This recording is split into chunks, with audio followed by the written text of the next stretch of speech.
Something rare is happening in Washington right now, and it's not being driven by Democrats. Reports suggest Republicans are starting to push back on Donald Trump, and they're not doing it with big speeches or flashy press conferences. They're doing it quietly, carefully, and with real purpose to stop the kind of power grab that can happen when emergency becomes the excuse for everything. And this is not just another political fight. This is a test of something much bigger. Is American power controlled by laws and limits, or by one leader's impulses? Stay with me, because what's unfolding could change how presidential power works long after today's headlines are gone. Now picture this. Late at night in Washington, screens glow across Capitol Hill. Staffers speak in low voices. Senators recheck messages like they can't believe what they're seeing. Because the anger coming out of the White House, sources indicate, is not aimed at Democrats or cable news. It's aimed at Trump's own party. And that is where the real danger starts. Not outside the system, but inside it. Because this time, it's not just the usual party drama or a few anonymous leaks meant to scare donors. Analysts believe this is more serious than that because it hits the one thing Trump is known to protect at all costs: freedom to act without limits. Yes, there have been frustrations before, promises about avoiding new wars, worries about prices, and big transparency pledges that many people say haven't been met. But what makes this moment different is that Republican lawmakers are now moving against the actual tools of presidential power. The authority Trump appears determined to keep fully in his hands. And when the system starts activating its guardrails, presidents don't usually respond with patience. They raise the volume, they heighten the drama, they lean into crisis talk. And that's what we're watching now, a presidency leaning hard on urgency and spectacle because internal resistance is growing. At the center of this conflict is a reality that longtime Washington observers seem uncomfortable even saying out loud. Sources indicate the president has been openly floating the idea of using force in ways that could pull America toward conflict, not only with enemies, but with allies. When Senator Chris Murphy described this in blunt terms, it hit like a jolt. Because once you strip away the showmanship and slogans, what's left is a situation that sounds ridiculous until you remember we're no longer allowed to wave it away as just talk. Take Greenland. Greenland is not some empty space on a map waiting for a deal. It is tied to Denmark. Denmark is a NATO ally, and NATO is built around collective defense. So any serious talk of military action connected to that territory is not just symbolic. It becomes a legal, strategic, and diplomatic nightmare, one that, in theory, could put the United States on a collision course with Europe.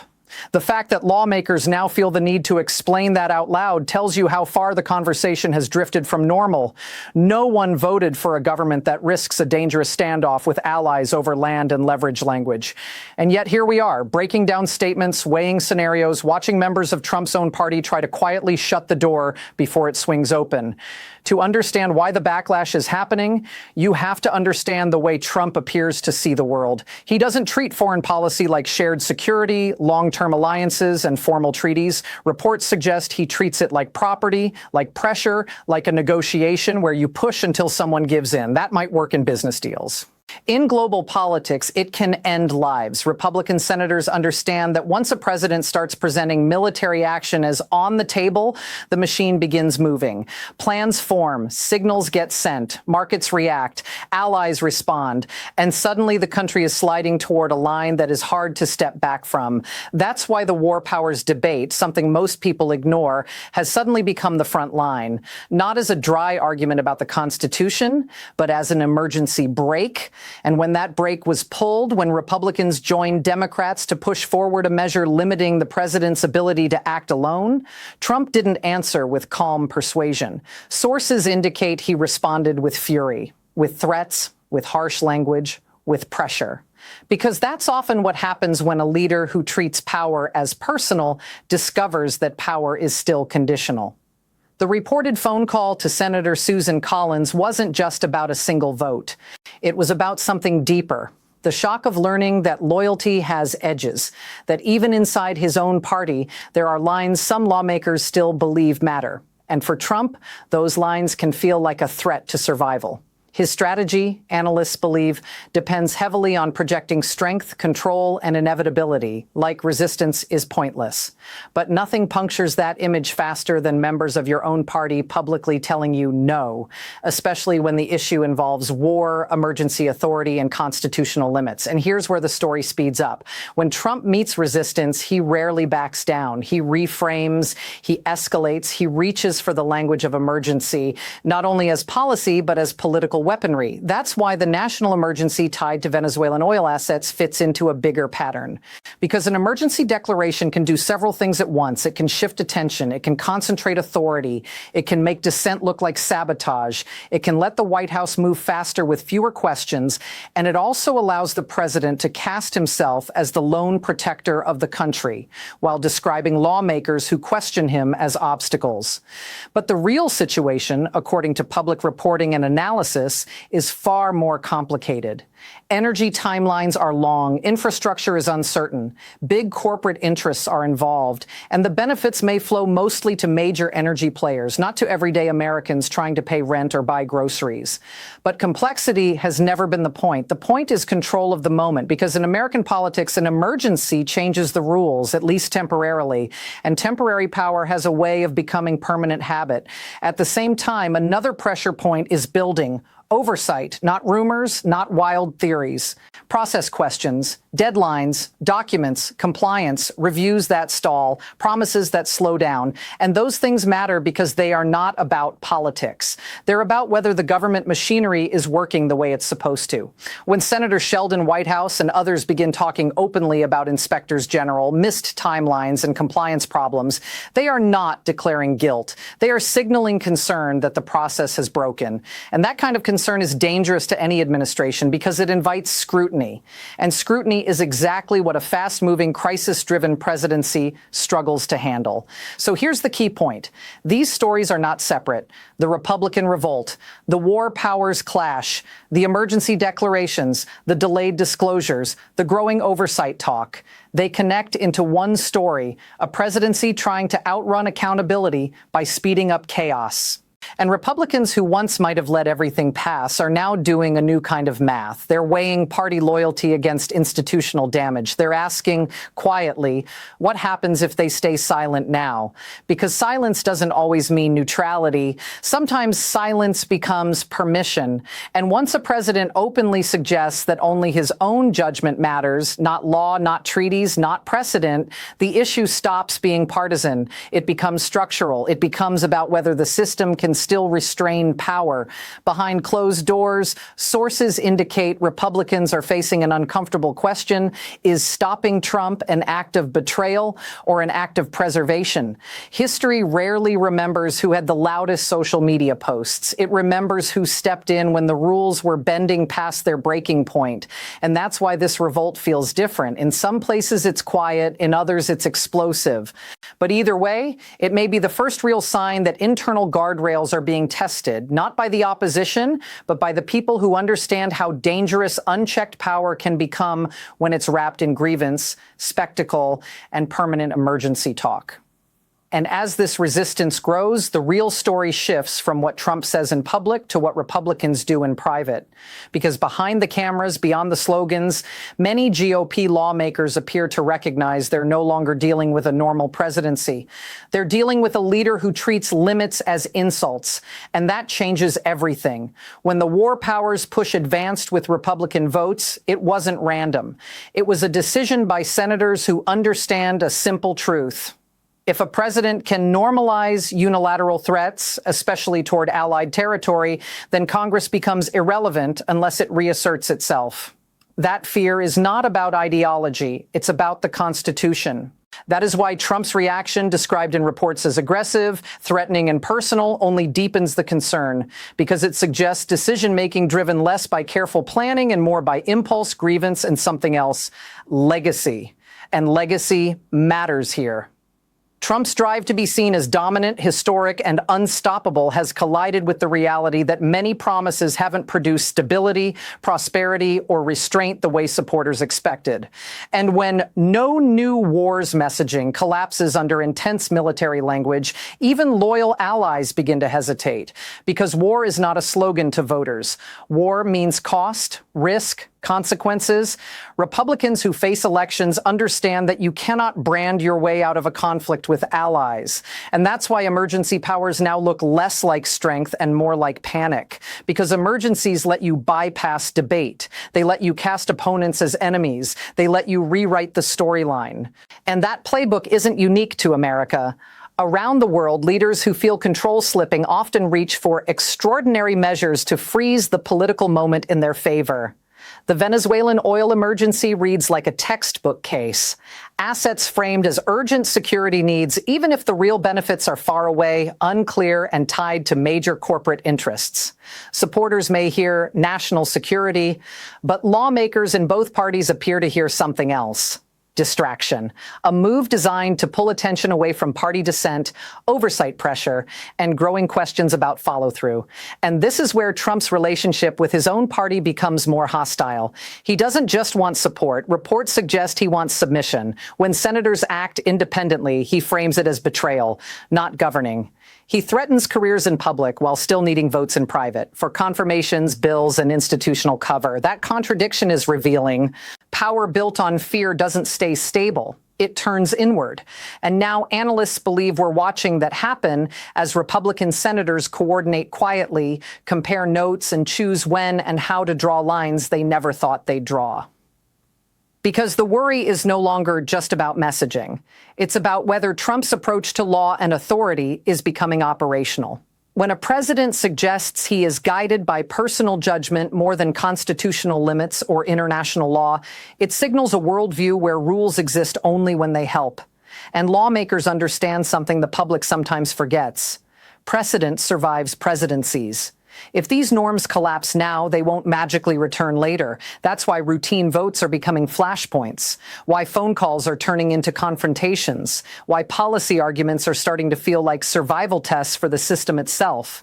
All of this is happening while the public grows tired and confused, struggling to tell the difference between show and substance. And that confusion can be useful. If everything is breaking news, nothing becomes accountability. So when these stories pile up, war powers, emergency moves, party revolt, delayed disclosures, they don't just feel messy, they feel like stress cracks, a system being pushed beyond what it was built to handle. And Republicans who once told themselves every controversial move was temporary are now confronting a hard possibility. Inaction is not harmless. Inaction can become consent. That is why the mood inside the party has shifted from loyalty to damage control. They're not asking how to help Trump win the next headline. They're asking how to prevent long-term harm to institutions they will still need after he's gone. That change is subtle, but it's huge. It's why this revolt is quieter in some ways, but more serious. It's driven less by ideology and more by alarm. Because when emergency powers become routine and war talk becomes casual, the line between strong leadership and something darker begins to blur. And once that line disappears, it almost never returns without a cost. The question now is whether Republicans are trying to avoid that cost. Too late, but still in time. Because as Trump escalates and frames every limit as an attack on the nation, he's making one argument over and over, that his power and the country are the same thing. And if he truly believes that, then any check on him becomes, in his mind, an attack on America itself. That belief, more than any single emergency order or any single vote, may be what finally pushed members of his own party into open resistance. Now, while the public focuses on the big fight, war powers and emergency declarations, another pressure keeps building underneath. Oversight, paperwork, deadlines, records, timelines that don't match promises. Not because it proves wrongdoing, but because it creates a trail. And trails don't disappear just because the news cycle changes. That's why Inspector General reviews matter so much. They don't deal in vibes or slogans. They deal in memos, signatures, decision chains, and documents. Their work doesn't vanish with a rally. And that is exactly why this kind of scrutiny is so threatening to a presidency built on controlling the storyline. storyline. So look at the pattern. When scrutiny tightens, the narrative expands. An emergency is announced, an external threat is emphasized. The conversation shifts away from records and toward confrontation. It's not subtle, it's instinct. Flood the zone, change the subject, raise the stakes, move fast. But Congress is not supposed to be an audience. It's supposed to be a co-equal branch of government. And some lawmakers are starting to act like it again, talking about subpoenas, following financial and decision trails, and asking why promised transparency wasn't pushed harder from the start if it truly mattered. This is not about claiming an outcome. It's about explaining a process. And processes don't care about feelings. They produce records. And records are stubborn. They don't bend because someone is loud. They don't vanish because someone demands loyalty. And that's why Trump's loyalty talk has intensified. That's why dissent is labeled sabotage. That's why even bipartisan oversight is treated like war. Because once you accept neutral review, you accept the chance of an outcome you cannot fully control. And Trump, by many accounts, treats control as survival. This brings us back to the Republican fear. They see the convergence coming together at once. War powers being challenged, emergency powers being questioned, disclosure promises being scrutinized, party unity breaking. They know this is not just a bad week. It's a systems test, a test of whether institutions still work when pressure comes from the very top. Some Republicans are now quietly admitting the real danger may not be what oversight finds. The real danger is what happens if oversight fails, because a system that can't examine itself becomes fragile. And fragile systems don't slowly bend. They snap. That awareness is changing behavior, moving from defense to distance, from justification to insulation, as lawmakers try to separate their constitutional duties from a presidency that treats those duties like obstacles. Meanwhile, Trump keeps pushing forward, framing himself as under siege, unfairly limited, destined to act. And while he speeds up, the institutional machinery around him seems to be moving slower, but louder. Because oversight doesn't sprint. It builds. It stacks evidence. It stacks timelines. It stacks questions. And that slow accumulation is what makes leaders nervous. Because no matter how many emergencies are declared, paper trails don't evaporate. Deadlines don't forget, and systems don't care about loyalty. That's why this moment feels heavier than the last controversy and the one before that. It's less about what Trump says in public and more about what he can't fully control behind the scenes. And for someone whose power has often come from dominating the narrative, the quiet persistence of oversight may be the most destabilizing force he's faced yet. This is where the story lands, not on one vote, not on one phone call, not even on one emergency declaration, but on a coming reckoning that Republicans, Democrats, and the public can't keep delaying. What we're watching is not just personality conflict. It's a stress test of whether American government still functions when pressure comes from inside the Oval Office, not from outside enemies. And this is why it feels different. The resistance is becoming less partisan and more institutional. It's driven by lawmakers who disagree on policy, but appear to agree on one uncomfortable truth. Power justified only by personal will, protected by emergency language, and defended by intimidation, eventually turns against the system that gave it legitimacy. Republicans understand that today's shortcuts become tomorrow's precedents. And once a precedent exists, it doesn't belong to one man. It belongs to whoever comes next. That realization is changing quiet discomfort into careful action. Votes cast for restraint, not applause. Oversight requests framed as necessary, not political. Distance created not because of hatred, but because of self-protection. Because history is unforgiving to people who confuse silence with neutrality. Trump seems to sense the shift. That may be why the language is sharper, the warnings more extreme, the emergency tools used more often. Because leaders who feel control slipping don't slow down. They speed up. They raise the stakes. They demand loyalty tests. They claim only they can save the nation, even as their actions fuel the chaos they warn about. And that paradox may be the center of this presidency's next stage, a leader chasing legacy boxed in by process, and a party trapped between short-term politics and long-term survival. So the real question isn't whether Trump wins the next argument. It's whether the rules that govern power are still stronger than the person holding power. And that question doesn't belong only to politicians. It belongs to voters, anyone who expects stability rather than spectacle. As this internal revolt grows, as oversight builds, and as emergency narratives collide with constitutional limits, the outcome will reveal something real about American democracy. Not the theory, but the practice. Because systems don't collapse in one day. They wear down slowly, one exception at a time, until someone finally says enough. Right now, that enough is coming from inside the party that once protected him. And that is why this moment matters. Because stopping a leader from going too far isn't always betrayal. Sometimes it's duty. The world is watching to see whether those limits still hold. And here's the cliffhanger. If Republicans are finally drawing lines now, what happens when Trump decides the next emergency is bigger, louder, and impossible to ignore?